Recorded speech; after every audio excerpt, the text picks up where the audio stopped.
Halo, apa kabar pemirsa? Kembali lagi bersama saya Angel Nenggolan di program Sehat Bersama Rumah Sakit Evarina. Pemirsa, sejak kecil kita selalu diingatkan untuk rajin menggosok gigi. Hal itu bertujuan agar gigi tumbuh kuat dan sehat. Sebagai organ yang bersentuhan langsung dengan makanan dari luar, gigi rentan terkena berbagai masalah seperti plak, gigi berlubang hingga karang gigi. Tentunya kita harus telaten merawat gigi kita. Dan hal apa yang harus kita lakukan agar gigi tetap terjaga? Kita akan membahas hal ini dengan salah satu dokter yang ada di Rumah Sakit Evarina. Ya dok, tolong perkenalkan dirinya, silakan. Selamat bertemu dengan pemirsa Evarina TV. Saya Dr. Gigi Lydia Pinem dari Rumah Sakit Evarina Etaham akan memberikan sedikit pengetahuan tentang kesehatan gigi dan mulut kepada kita semua. Oke dok, untuk pertanyaan pertama dok, apa itu gigi dok dan fungsinya sendiri untuk apa? Gigi yang kita miliki semua ini artinya merupakan satu organ tubuh yang paling keras dari sekian banyak organ tubuh yang ada di tubuh kita. Gigi berada di rongga mulut kita dan fungsinya untuk merobek dan mengunyah makanan yang kita pergunakan sehari-hari. Kira-kira itu arti dan fungsinya. Baik dok. Untuk gigi yang sehat itu kriterianya seperti apa dok? Tentu banyak orang berpikir gigi kalau berwarna putih saja itu merupakan gigi yang sehat. Belum tentu, karena kadang-kadang ada sebagian gigi ini yang ada warna putih pekat seperti plak, itu merupakan kotoran. Bahkan ada orang berpikir bila warna gigi berwarna kuning dianggap kotor. Belum tentu juga, karena ada kalanya lapisan email yang kita lihat di permukaan gigi itu begitu tebal sehingga warna cenderung lebih menguning. Jadi gigi yang sehat itu tentu harus bersih dan tidak ada kotoran di situ, dan gusi pendukung gigi itu juga sehat. Itu dia. Oke dok. Untuk warna dok, seperti yang dokter jelaskan tadi, tidak semua gigi yang berwarna kuning itu tidak sehat ya dok. Untuk warna sendiri dok, apa yang menyebabkan gigi kita bisa menjadi warna kuning? Tentu ada penumpukan plak dari sisa makanan kita, itu kadang-kadang dia menjadi berwarna kuning, bahkan ada kehitaman. Kalau gigi yang sehat itu bebas dari lubang gigi atau ada bintik hitam di situ, itu merupakan tanda-tanda gigi berlubang yang lazim disebut karies. Jadi ada pewarnaan berbeda, membayang dari dalam gigi itu bisa saja terjadi bila gigi mengalami kerusakan sehingga kesannya tidak berlubang tapi ada bayangan dari dalam enamelnya sendiri atau emailnya sendiri, begitu dia. Ada nggak faktor dari gen dok, misalnya bawaan dari misalnya lahir seperti itu, ada yang nggak mempengaruhi memang gigi itu berwarna kuning?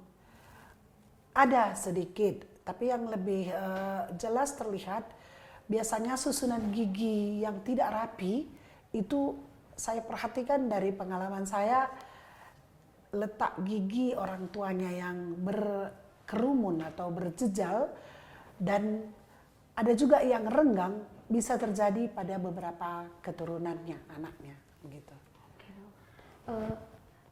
apakah tidak rapinya gigi itu mempengaruhi kesehatan? Kesehatan.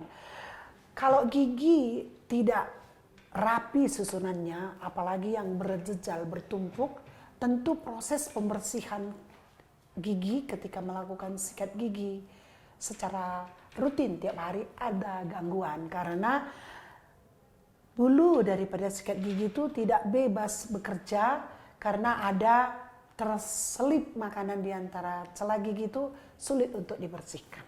Begitu dia. Jadi tentu kesehatannya kurang bagus karena tidak senyaman membersihkan gigi bila susunan gigi itu teratur, cara membersihkannya lebih gampang dan lebih cepat bersih. Berarti membutuhkan tenaga ekstra ya dok, atau perlu penanganan dari rumah sakit sendiri kah untuk membersihkan?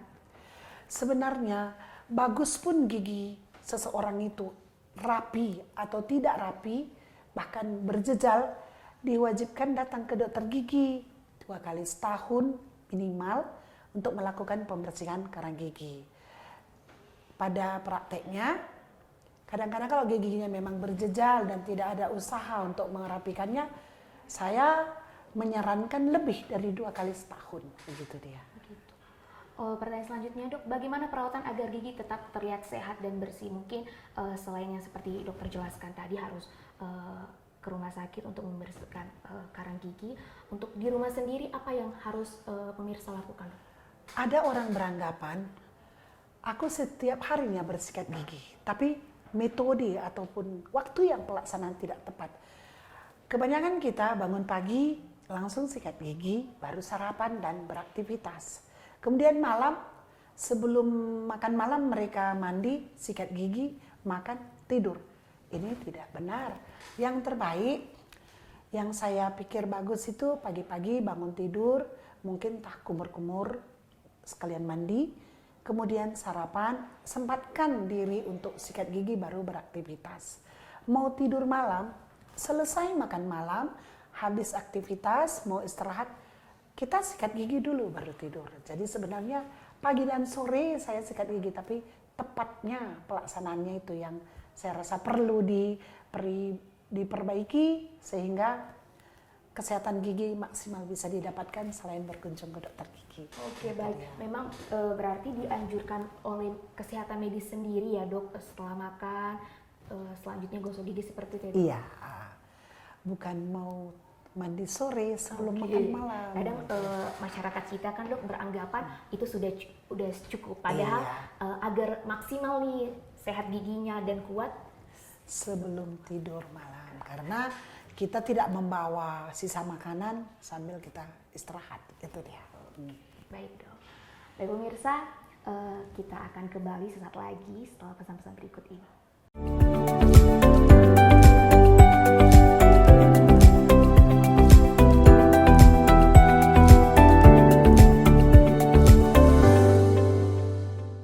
Baik pemirsa, kita masih bersama Dokter Lydia. Kita akan tanya nih, bagaimana sih cara merawat gigi yang maksimal? Nah dok, perlukah menggunakan obat kumur dalam menjaga kesehatan gigi?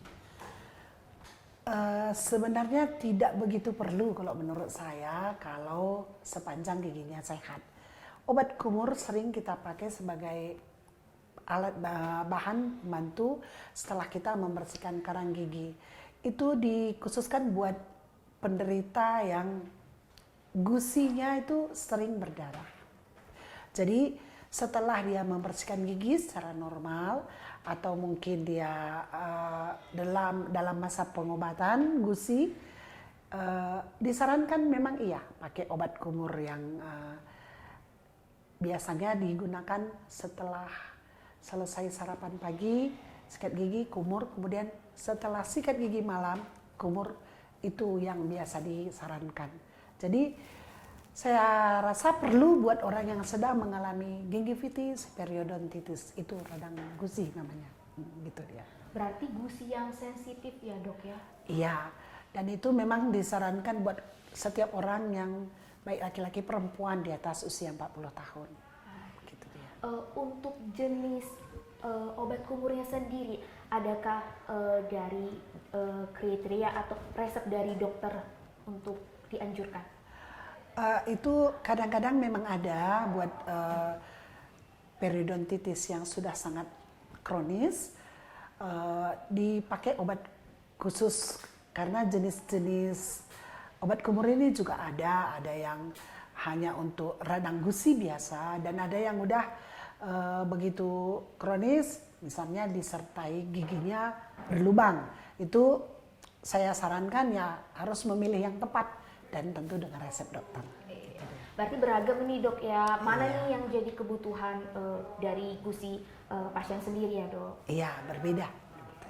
Oke dok, untuk pertanyaan selanjutnya dok, mungkin masyarakat kita ini familiar dengan ketika sakit gigi, kumur dengan air garam. Nah itu bagaimana dok?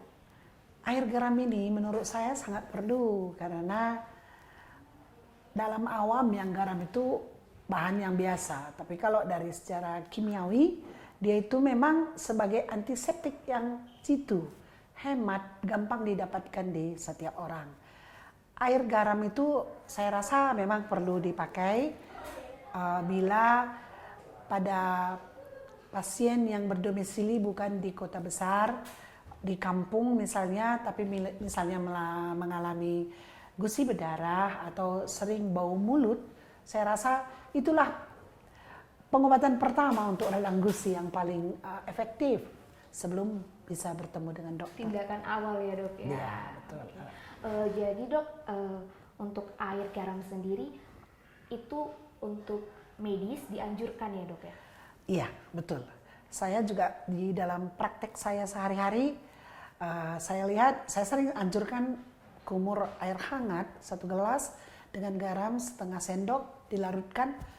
Durasinya ketika memakai air garam itu menggunakannya itu lebih kurang 2 menit. Jadi jangan asal dikuburkan langsung dibuang. Ya ada sedikit ditahan kemudian dibuang. Lebih kurang 2 menit untuk 1 gelas. Untuk takaran garam dan airnya perbandingannya itu berapa misalnya? 1 gelas air hangat ya. 50 ml, 100 ml. 1 gelas Satu biasa yang sering kita gunakan. Kemudian tergantung kekuatan kita. Jangan nanti kalau orangnya hipertensi jangan 1 sendok, ya setengah Itu sendok. berpengaruh juga ya, dok. Ada orang yang setelah itu sudah tidak mau makan karena efek daripada rasa asin.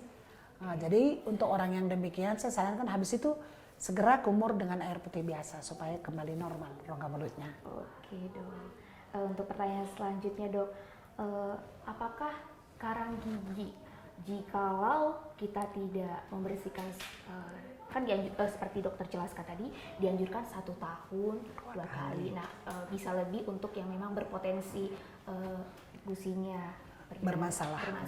Nah untuk jika tidak dilakukan 1 tahun 2 kali, apakah itu berpengaruh untuk kesehatan sendiri dok? Ya tentu betul bermasalah karena kewajiban setiap orang walaupun nggak ada keluhan 2 kali setahun minimal harus ke dokter gigi. Sebenarnya kalau kita pikir-pikir bahkan ada orang sampai usia 40-an tidak mengenal dokter gigi. Wah tentu sangat bermasalah. Tapi itulah yang perlu kita memotivasi edukasi masyarakat supaya mereka mau datang ke dokter gigi untuk memeriksakan dan mencari apa ada masalah di rongga mulutnya. Seandainya tidak pernah mau datang, ya tentu pasti rata-rata bermasalah. Paling tidak karang gigi bertumpuk, lubang gigi menganga, dan bau mulut pasti tidak menyenangkan, tidak menyegarkan, begitu dia. Itu akibatnya jika tidak rutin ya dok. Nah tadi itu yang dokter jabarkan itu sebab akibat jika tidak rajin atau rutin membersihkan karang gigi. Nah untuk manfaat membersihkan karang gigi sendiri gimana? Dok, tahan dulu. Mirsa, dokter Lydia akan menjawab setelah pesan-pesan berikut ini.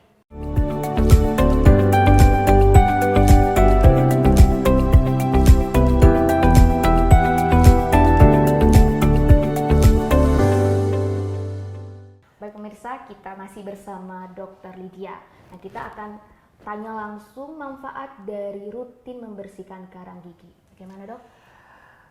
Setiap orang pasti tentu suka atau berusaha untuk mencapai maksimal dalam hidupnya, terkhususnya kesehatan gigi dan mulut juga. Dengan memeriksakan gigi yang rutin, disiplin pada dokter gigi, tentu kesehatan mulut yang maksimal pasti didapatkan. Apa yang kita peroleh? Kepercayaan diri kita dalam berbicara dengan orang lain juga dipengaruhi dengan kesehatan mulut, karena dengan kesehatan mulut yang prima kita merasa percaya diri untuk mengungkapkan apa yang di benak kita, berbicara dengan orang lain. Apalagi sekarang zamannya memang semua maunya sempurna. Jadi kadang-kadang ada yang penampilannya pas juga, tapi kalau dia ketika berbicara dengan lawan jenis mengeluarkan aroma yang tidak sehat atau posisi gigi atau letak keindahan estetika giginya tidak memadai, tentu sangat merugikan. Jadi kalau kita mau membersihkan gigi dengan teratur, karena sekarang ke dokter gigi bukan hanya untuk kesehatan, tapi lifestyle sekarang. Bagaimana Anda, Angel, pergi ke salon kecantikan dan merawat rambut dan muka kulit Anda, tapi gigi tidak dilakukan yang sedemikian, tentu Anda pilih kasih. Apakah hanya yang diperlihatkan kepada orang lain saja perlu indah, sementara gigi yang merupakan pintu masuk setiap makanan yang Anda makan dan minum, dan itulah Anda, apa yang Anda makan, kenapa tidak Anda bentuk dengan baik, rawat dengan baik, jangan pilih kasih. Nah dok, tadi seperti yang dokter jelaskan, bahkan ada yang sudah di masa tuanya lanjut usia yang tidak pernah ke dokter gigi. Nah mungkin ini pengetahuan dasar ya dok ya. Dokter bisa jelaskan sedikit kepada pemirsa umur berapa sampai berapa dianjurkan untuk membersihkan karang gigi, kategori misalnya anak usia dini, remaja, atau memang hanya di atas 18 tahun seperti itu? Setiap orang pada usia 6 tahun mulai, setiap kanak-kanak itu mulai ada pertumbuhan atau pergantian gigi susu menjadi gigi permanen. Seorang bayi pada usia 6 bulan udah ditumbuhi gigi susu, yang mana dimulai pada usia 6 tahun nanti gigi itu akan berganti. Jadi antara umur 8 tahun sampai 11 tahun itu masa fase pergantian, itu banyak gigi susu akan tanggal, apakah dengan cara tanggal sendiri atau harus ada bantuan dokter gigi, kemudian akan digantikan oleh gigi permanen yang selamanya dibawa. Tidak ada lagi pergantian berikutnya. Jadi setiap anak saya sarankan, kalaupun tidak ada keluhan, pada usia 6 tahun sudah mulai ke dokter gigi. Kemudian nanti dokter yang akan mengatur jadwal kapan kembali untuk kontrol. Kalau sepanjang seorang anak itu berkunjung ke dokter gigi dengan teliti, dengan rajin, tentu karang gigi tidak pernah terbentuk karena dia tetap kontrol. Dan ketika masa pergantian gigi susu menjadi gigi permanen udah berhenti, tentu setiap orang rajin untuk mengunjungi dokter giginya minimal 2 kali setahun. Begitu. Baik, dokter. Jadi memang bukan hanya orang dewasa saja, bukan. anak-anak juga perlu membersihkan karang gigi ya dok? Iya. Oke dok, pertanyaan selanjutnya dok, apakah membersihkan karang gigi ini mempengaruhi atau dapat merusak gigi dok? Karena seperti saya sendiri dok, sepekan lalu saya membersihkan karang gigi, tapi saya merasa seperti terkikis gitu. Itu apakah mungkin informasi yang awam saja yang saya dapat atau bagaimana dok? Tolong dijelaskan. Membersihkan karang gigi ini ketika saya menjalani pendidikan di Fakultas Kedokteran Gigi Universitas Sumatera Utara, ada 2 jenis. Ada secara manual di mana dokter sendiri yang memegang instrumen untuk melakukannya. Kemudian ada satu lagi scaler elektronik, itu alat-alat listrik gitu. Menurut pendapat saya pribadi, setelah saya lama berkecimpung di dunia kedokteran gigi, jangan monoton memakai teknik elektronik terus ketika melakukan scaling atau pembersihan karang gigi. Karena ada kalanya karang gigi ini terselip di bawah gusi yang sulit dijangkau dan tidak mungkin alat elektronik yang menuju daerah itu. Jadi kalau untuk membersihkan di bagian email yang terlihat boleh elektronik, tapi yang tersembunyi itu yang kadang-kadang tidak terjangkau. Saya sarankan manual juga, dan di situ ada artinya perasaan seorang dokter gigi membersihkan karang gigi itu dengan hati. Jadi tidak ada trauma pada permukaan karang gigi. Saya rasa itu yang pas. Oke, baik dok. Untuk makanan ini kan dok, seperti yang dokter jelaskan tadi juga bahwa masa kita tidak menjaga kesehatan gigi karena dia juga yang mengunyah, mengoyak makanan. Nah untuk makanan ada nggak? Pasti ada, tapi dokter boleh jelaskan makanan yang memang dihindari untuk tetap menjaga kesehatan gigi sampai di usia lanjut usia masih kuat gitu dok? Perilaku kita, terlebih di Sumatera Utara, kadang-kadang kita suka makanan yang panas, berkuah, kemudian minumnya pakai es batu. Jadi perbedaan yang begitu drastis antara minum sup kemudian minum es, saya rasa tidak dianjurkan karena permukaan gigi ini juga kan punya keterbatasan kekuatan bila suhu yang demikian drastis bisa menyebabkan mudahnya terjadi retak begitu. Dan mengonsumsi bergula tapi tidak disertai dengan kumur atau minum air putih juga bisa membuat kumpulan sisa makanan itu melekat yang mana lama-kelamaan akan menggerus atau membuat permukaan gigi itu menjadi rusak. Itu dia, Angel. Baik dok. Oke dok, untuk pertanyaan terakhir nih dok, dan edukasi untuk pemirsa Evarina sendiri, bagaimana menggosok atau bagaimana anjuran medis untuk menggosok gigi yang tepat dan betul?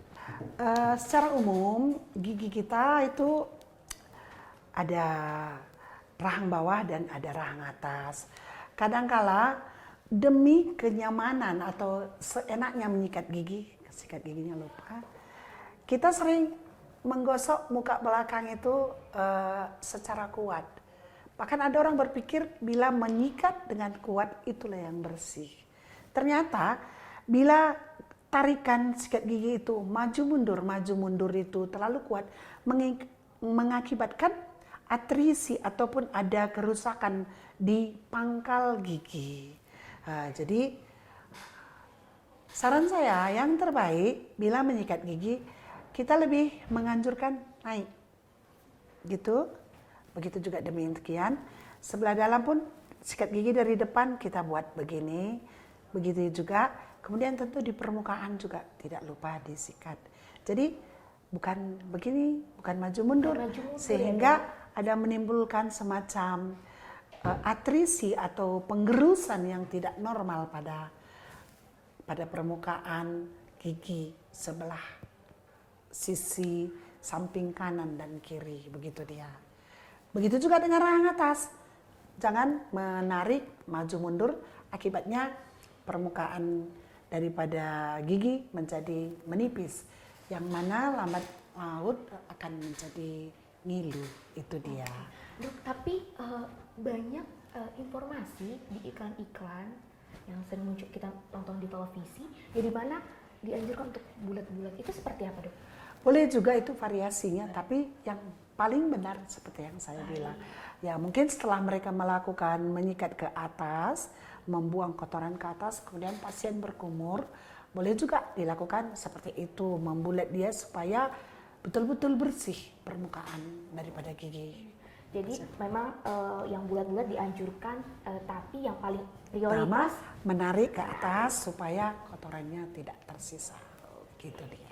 Dok, sedikit pesan untuk pemirsa Evarina TV, jika punya gejala awal sakit gigi atau seperti yang dokter jelaskan bahwa membersihkan karang gigi itu harus sesuai dengan ketentuannya standar setahun 2 kali. Nah, silakan dok.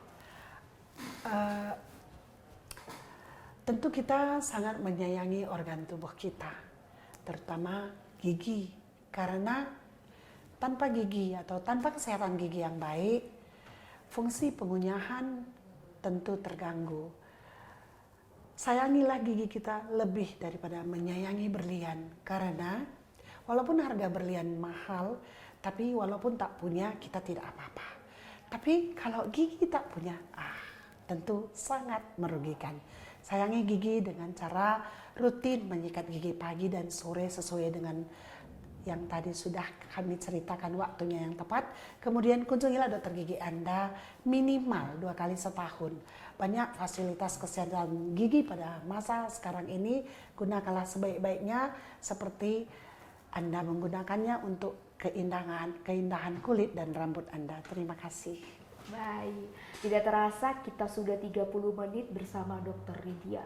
Banyak sekali pengetahuan dan edukasi tentang gigi pastinya. Pemirsa sekarang sudah terjawabkan bagaimana cara merawat gigi dan menggosok gigi secara tepat dan benar. Saya Angel Nenggolan, terima kasih sudah menemani kami di program Sehat Bersama Rumah Sakit Evarina. Terima kasih dan sampai jumpa.